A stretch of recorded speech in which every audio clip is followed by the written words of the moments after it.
The Islamic discourse draws upon a plethora of lofty Islamic values, integrating the wisdom of leniency and lawful approach over aggression, and the negativity of mutual hostility. Allah Almighty says, "Respond to evil with what is best." This manifests in a moral elevation that transcends the concept of conditional forgiveness towards the higher concept of unconditional forgiveness, tolerance, which offers compassion, forgiveness, and ease as a fixed principle practiced regardless of circumstance and without expectation for reciprocation or reward.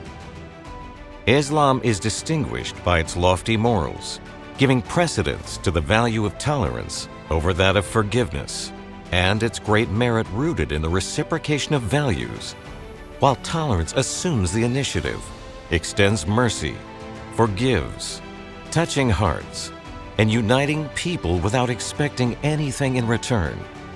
Indeed, the value of tolerance in Islam surpasses that of forgiveness, though both hold great virtue.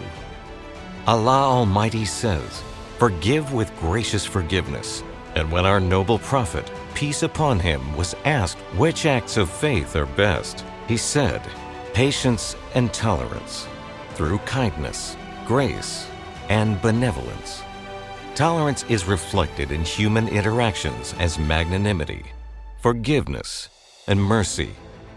The Prophet, peace be upon him, said, "May Allah's mercy be on him who is lenient in his buying, selling, and in demanding what is due."